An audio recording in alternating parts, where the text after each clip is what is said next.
Bonjour, vous êtes Jean-Pierre Gilly, artiste peintre. Vous vivez à Toulouse et travaillez à Toulouse. On se rencontre aujourd'hui pour que vous nous présentiez un petit peu votre parcours, votre œuvre et vos inspirations. Oui, merci.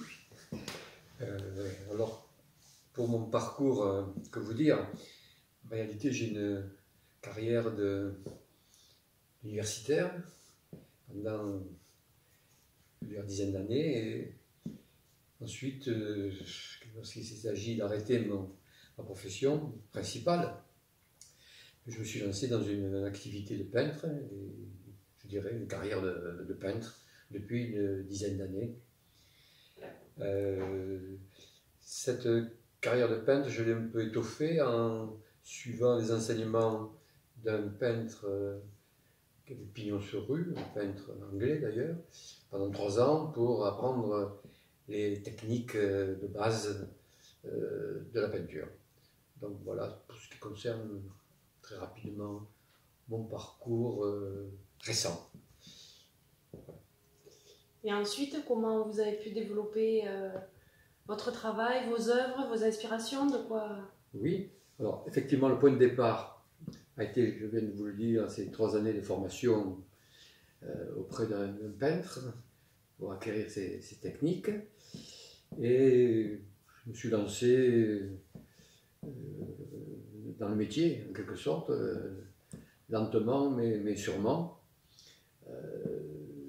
Depuis donc, je le disais, une dizaine d'années. J'ai travaillé régulièrement, j'ai fait mes classes, comme on dit, et progressivement, je me suis décidé à exposer mes œuvres, soit dans des centres culturels, soit dans des galeries d'art. Voilà, en quelque sorte, disons, la trajectoire récente. Où est-ce que vous situez votre peinture aujourd'hui dans les courants artistiques? Écoutez, comme vous le savez, aujourd'hui, les courants artistiques sont multiples. On peut faire soit de la figuration, soit de l'abstraction, soit des installations, soit du street art. Je me situe personnellement, délibérément dans la voie de l'abstraction, et même je dirais plus l'abstraction géométrique. En effet, l'une des raisons, c'est que c'est ma manière de sentir la peinture et le travail de peintre. Je ne peux l'envisager que de manière abstraite. La deuxième raison, c'est qu'effectivement, une telle approche permet au regardeur de garder toute sa liberté et d'interpréter le tableau tel qu'il le souhaite. Il n'est pas guidé par une anecdote, comme c'est le cas dans les tableaux figuratifs. Donc voilà la deuxième raison. Ensuite, bon, vous parlez peut-être de l'idée qui sous-tend un peu mon travail, que ce soit dans le domaine social, économique, culturel, donc artistique. Il y a une idée qui me semble une idée force, qui permet d'expliquer un peu les choses et le monde. C'est l'idée de contradiction, l'idée de tension, l'idée de dissonance, d'où émerge toujours une nouvelle dynamique. Donc, que ceci désigne la lutte des classes dans le domaine social, que ça désigne les rapports entre conscient et inconscient dans l'approche psychanalytique, que ça concerne, comme dans le domaine de la sociologie, le rapport de l'individu au collectif. Il y a toujours cette idée-là, force, que j'essaie de traduire dans le domaine plastique. Donc c'est au fond sur cette idée-là que je base mon travail. Ceci étant, il ne s'agit pas évidemment de projeter sur le tableau une idée abstraite telle que celle-ci. Il y a tout un travail de va-et-vient entre l'idée que je peux avoir et la réalisation d'un tableau, c'est-à-dire un rapport entre l'idée et la matière.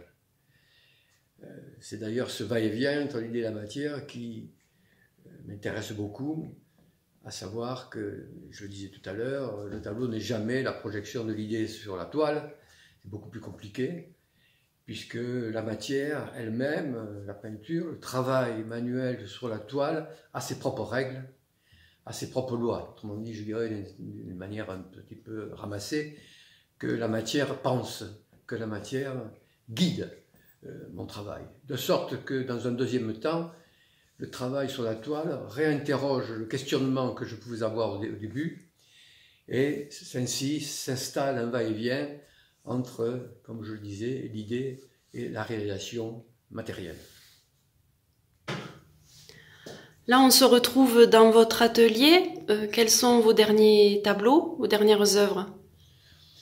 Oui, alors vous êtes là au lieu de travail, qui est au dernier étage de l'immeuble que j'habite, à Toulouse.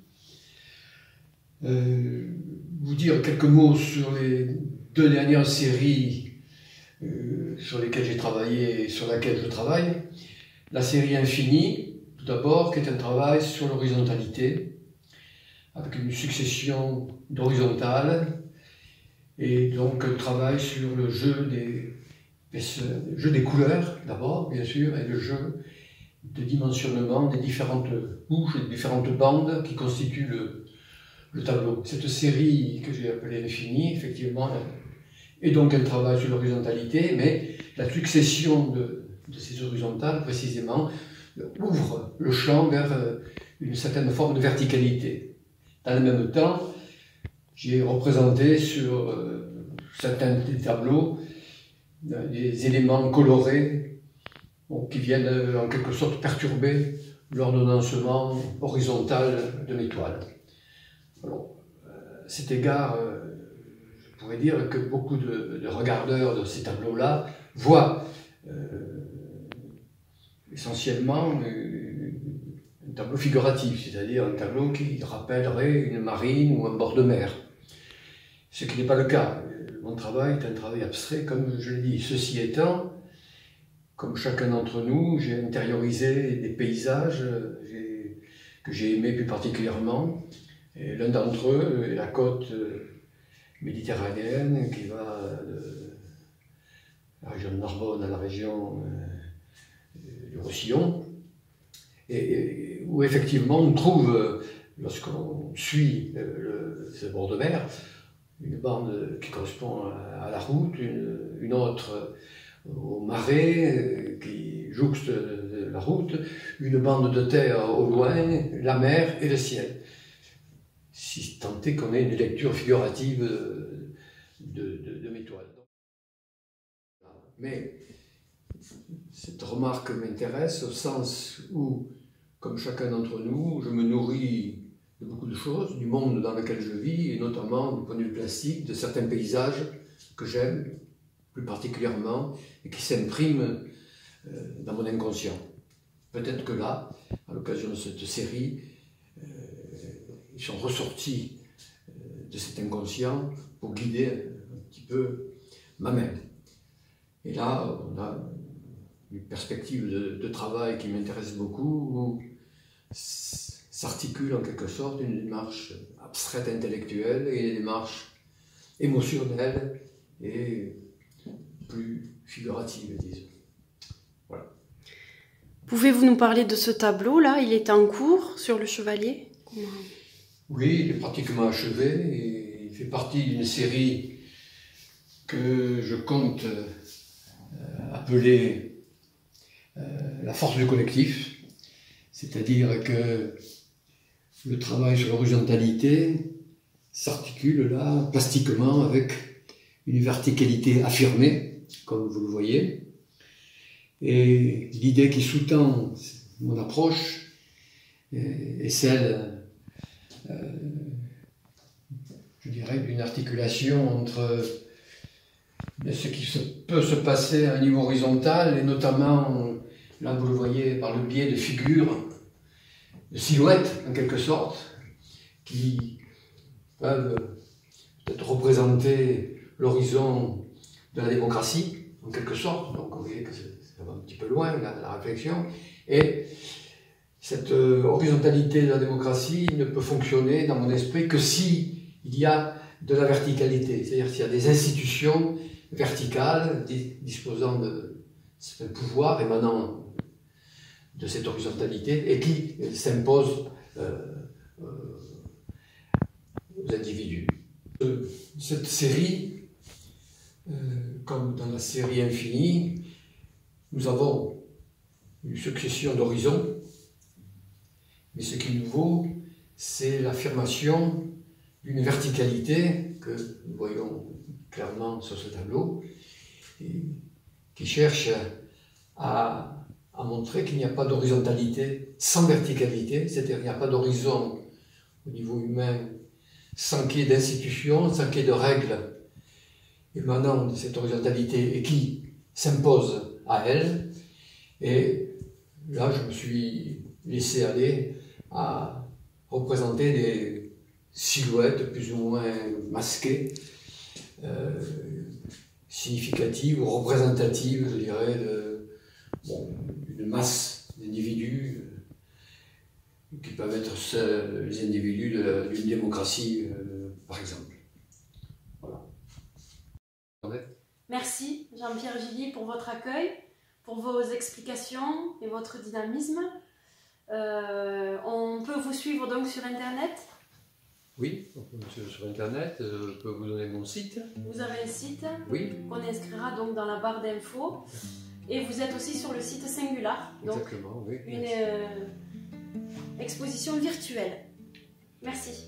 Et merci à vous.